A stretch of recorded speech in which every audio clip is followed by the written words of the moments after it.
share a little bit about growing up confident and basically how to help kids navigate their emotions and how to help us as adults help kids navigate their emotional world, because sometimes it can be tricky and we just stand there with that deer in the headlights look.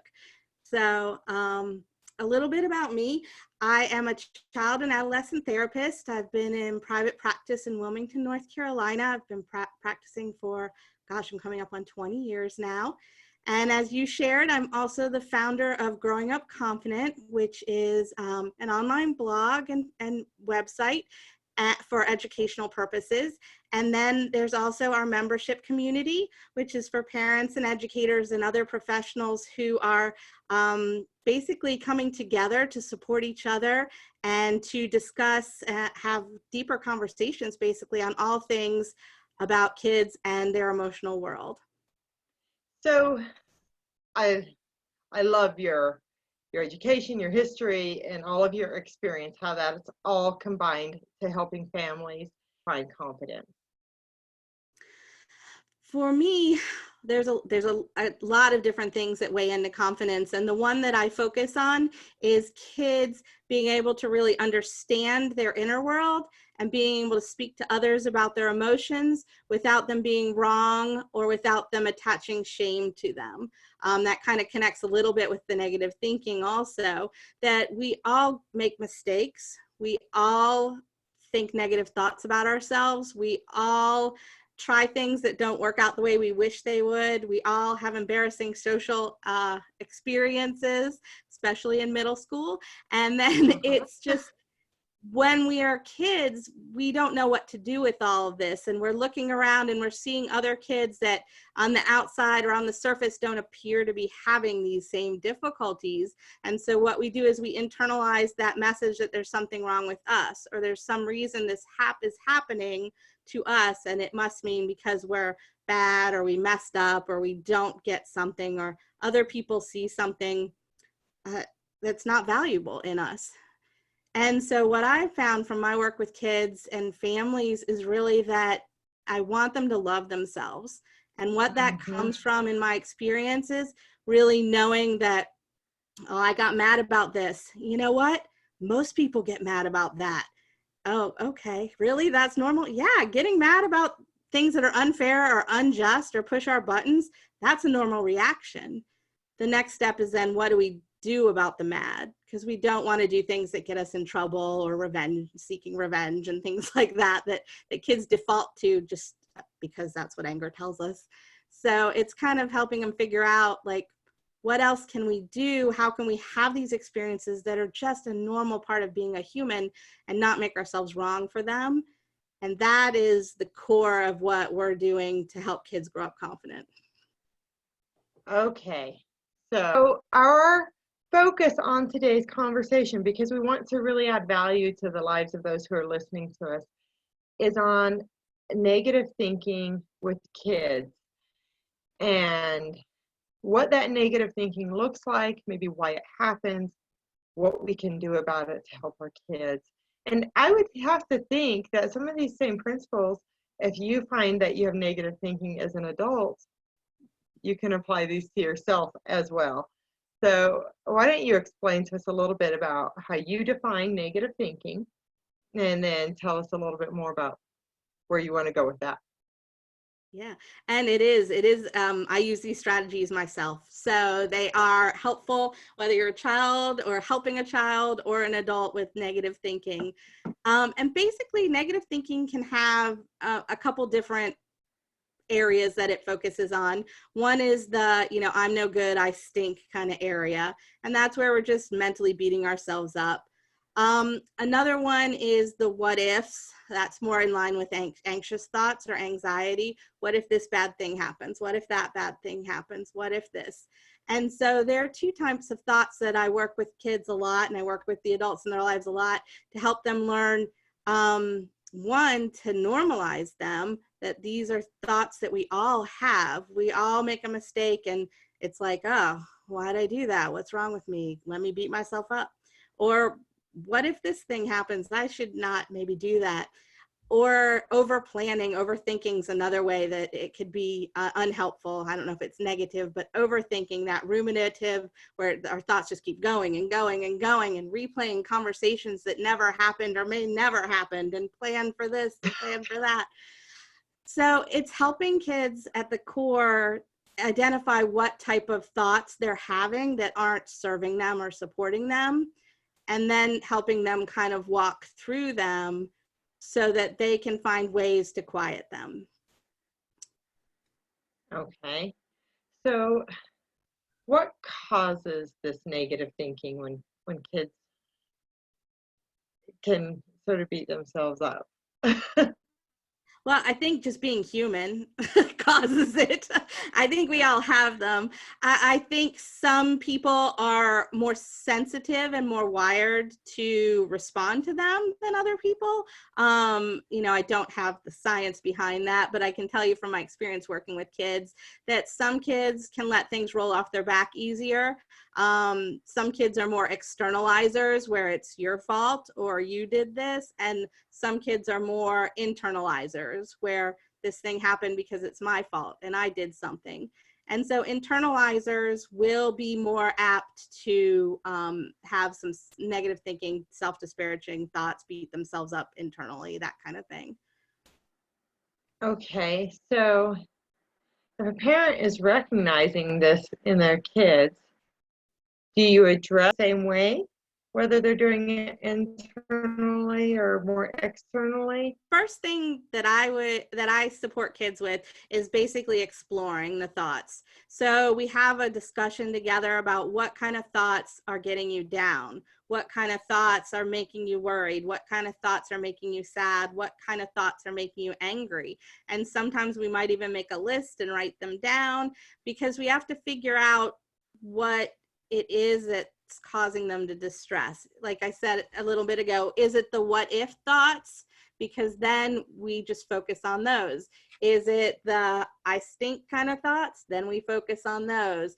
Is it, I need to get revenge on other people kind of thoughts? Then we focus on those. So it's kind of helping them. The first step is, what's really going on? Let's take a minute. Let's have a conversation with our children, not a conversation where we're telling them what they should or shouldn't be doing, not a teachable moment conversation. There's plenty of times for those. This is more of a let's explore this together. Something's going on where your emotions are getting big. And so we're going to talk about what thoughts might be driving those emotions. And I just want to share here that there are some kids, just for a caveat there, some kids don't know what they're thinking. They will say, I don't know. And if you try to wind around the I don't know, they will get very upset because they honestly don't know. And if that's what's going on for your child, then, or your student, then you want to be able to say, I just label it the uncomfortable feeling. Like, are you having the uncomfortable feeling? Yes. Okay. Then we'll talk about the uncomfortable feeling, especially if they're more younger. The 4 or 5-year-olds will be more apt to this, but I do have 8 and 9-year-olds that they just don't have the skill yet to identify the thoughts. So it's okay to ask the questions. Hey, what are you thinking about when this happens? What are you thinking about when you get so sad or so mad or so worried? But if they stick with, I don't know, then okay, you just are having an uncomfortable feeling. Yes. Because some are just in that body sensations place and they're not in the thought place yet. I see. So I think that's really helpful. Say a kid has these negative emotions and they're really struggling. The parent wants to help them. And I can speak a little from experience here because I have a child who has struggled with some of this. And you want to help your kid, but they don't necessarily want to talk about it. And I don't think in the moment is the right time. I think outside of that moment is a better time. But how do you broach a conversation like that? And how do you actually get your child to engage with you and participate in it and not withdraw? Yeah, I think that's a great question, because it's normal to see all of that. One of the things that I found is really helpful is, well, first, totally agree with what you said, not in the moment. In the moment, the focus is just helping them calm down, helping them soothe, empathizing with them, kind of normalizing what they're experiencing. So that's in the moment. The second thing is when you are having kind of what I call co-creative conversations later on, where you're working with the child to kind of create some solutions. You know, it's simply, I say simply, but it's not simple. What you do is simple, but all the nuances are not simple. Saying, you know what, I'm noticing that we're kind of having some struggles with this. And you just share. It seems like you're having really big feelings when this happens. When I ask you to go to bed, it seems like you're having really big feelings come up. And it doesn't look like it feels good for you. It looks like it feels bad. You're crying, you know, you want to stay with me. It just seems like you're really having a hard time, and I want to help you with that. So you come from that place of connecting and helping, and then you can kind of explore, usually I explore body sensations first, like, you know, what are you feeling in your body? I'll even share that for me, anxiety is in my chest. It feels like a rock and a bruise and a knot, all kind of right in that area. And it's like, ugh. And then I ask, you know, other people feel it in their belly. Some people feel it in their fist. Some people feel it wah in their head. You know, what body sensation do you get when you have that big feeling? And it would be the same for anger, for sadness. What body sensations? And then you can go into what kind of things are you thinking about? So that would be the next thing. What are you thinking about when your body's feeling like this? You don't want to go to bed. What are you thinking? I'm thinking you're so mean for making me to go to bed early. Or I'm thinking there's creepy monsters in my closet. Or I'm scared, the one all around Halloween here, I'm scared of clowns. It's like, okay. So you're thinking about clowns. Yes, I am. And I'm like, okay. And then you go into kind of co-creating solutions, which is, okay, if you're having these body sensations or you're having these thoughts, what can help to quiet them or soothe them or calm them down? And they'll, nothing works. You're like, okay, but what if we do some experiments, or we put on our detective hat or our scientist jacket and we just try some stuff and see how it goes? And that's kind of how I have those conversations. And then we create, I just call it the thought shield. And it's an activity I use with the kids. And it's basically what they put their strategies on. What tools do you want to use to calm your body? What tools do you want to use to quiet your mind? And let's try them. And then the next time the thing comes up, oh my goodness, you're having big feelings right now. We might have even named it. You know, if it's worry, it might be Mr. No Bed, or, you know, Mrs. No Bed, or whatever. The No Bed Boogie Monster, whatever the kids want to name it, they can have fun with that. It looks like the No Bed Boogie Monster is trying to boss you around right now. Should we get out the thought shield? Yeah, go ahead. So I'm trying not to talk over you because our sound is wonky when I do. Anyway, but the naming of it, I think that's something I've learned about, is when you name that emotion and you're talking about it with your child. Oh, I was going to call one Negative Nelly. And my husband suggested that our daughter might not like that. But what I've learned is when you name the emotion, it's like you can detach it from yourself. So even the child could say, okay, Negative Nelly, time to simmer down, you know? And it becomes less personal when you can name that emotion. And I think that's something that most people don't really know. You might be able to speak to that better than me, but I didn't know it. It is definitely one of the core things that we teach in my community. We talk about normalizing the experience. We talk about being curious about what's going on. We talk about empathizing with what's going on through empathic storytelling. And then we also talk about this one, which is called externalizing the problem. And it goes back to a branch of therapy, which is externalization.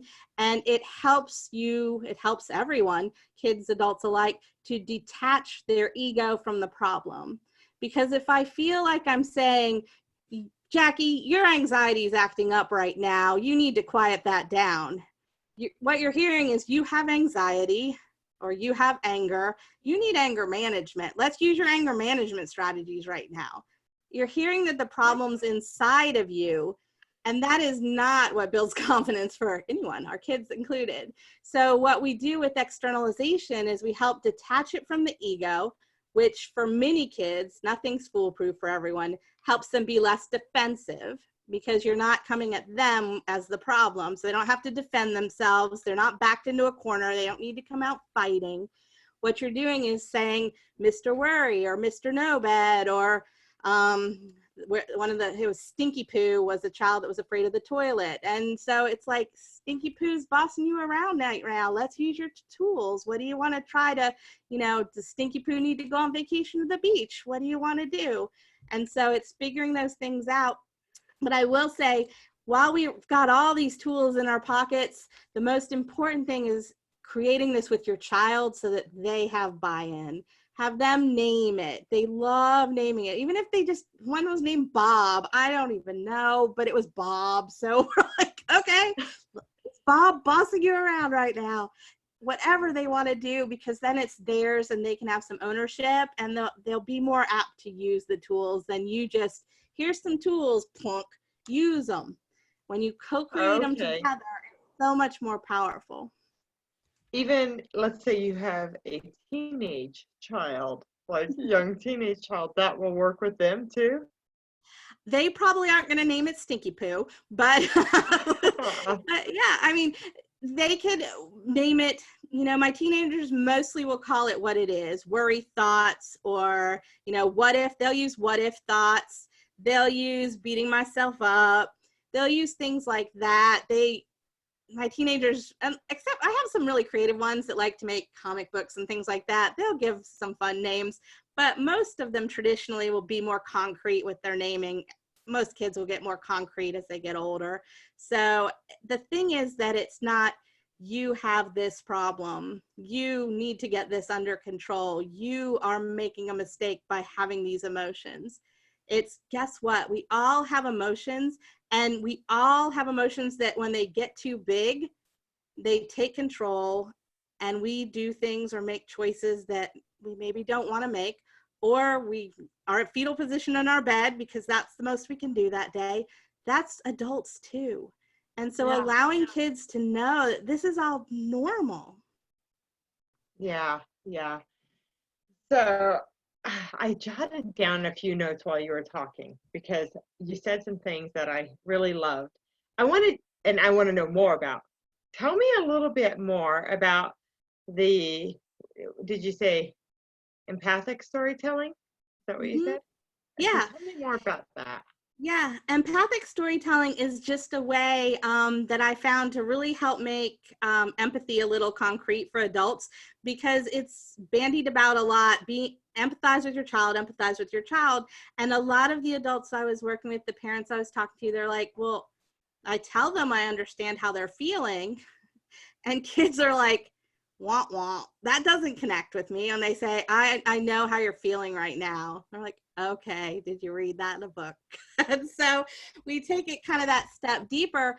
When you share a story from your life, that's the storytelling that coincides. It might not coincide with the experience they're having, but it coincides with the emotion they're having. Then they get that sense that you really can connect. Or, which in my case, just due to my job, I'll tell stories about other kids having similar experiences, not breaking any confidentiality, but I bet a lot of kids on the first day of school are really feeling uncomfortable and scared to walk in, and their what if thoughts are going full force. In fact, I know they do, because I talk to them and they tell me that. So you are not alone in this. That makes a much deeper impact on kids than, yeah, I know how you're feeling. So that's what empathic storytelling is. All right, so the empathic storytelling is geared more toward the parents at least in the people who are listening to this with me are homeschooling parents, Mhm. and with you, you may have teachers, parents, and even other therapists, who knows. But for me, it's parents, and so that tool is for the parents more than for Yes, the it's for the children. parents. Hmm. It's something Okay. you're doing to help them normalize their emotions.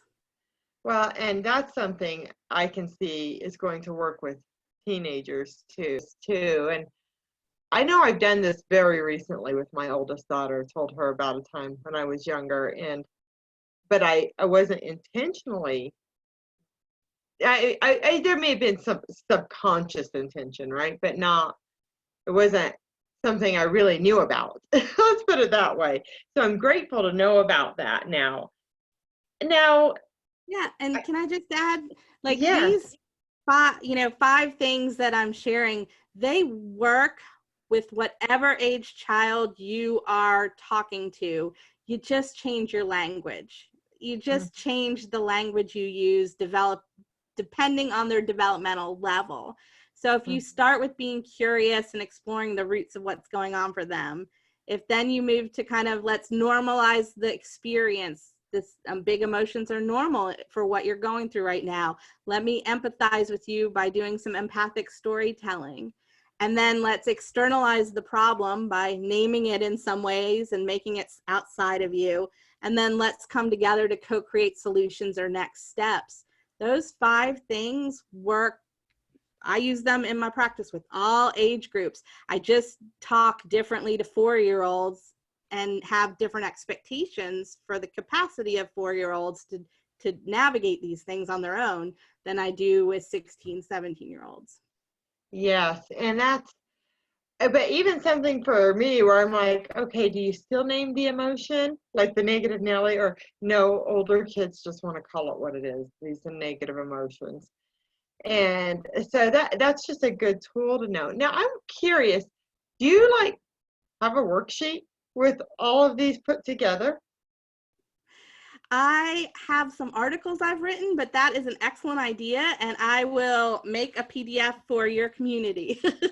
Awesome, Writing a awesome. note right now. I'll make I a just thought, PDF especially for your homeschool think tank community. okay, excellent. So I'm going to ask you, do you have any specific activities that would be good for a homeschool parent to do with their kids that you want to share? Or I can even link it to your website later. If you do, Yeah, we can edit this part. yeah. But I think one of the best activities, and I get a lot of people signing up for it, is just a simple way to start with, which is my Inside Out emotions chart. So it uses the characters from Pixar's Inside Out movie, and it has them on a little bar graph basically, and it just allows kids to rate where their emotions are. So it gives us the opportunity to talk about that our emotions are always changing. It's a way to show how you're feeling without having to talk about it, because sometimes we don't want to talk about it.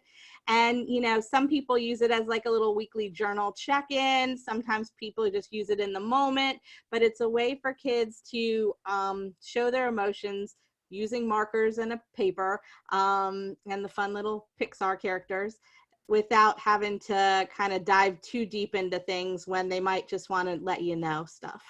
And so that's on my website.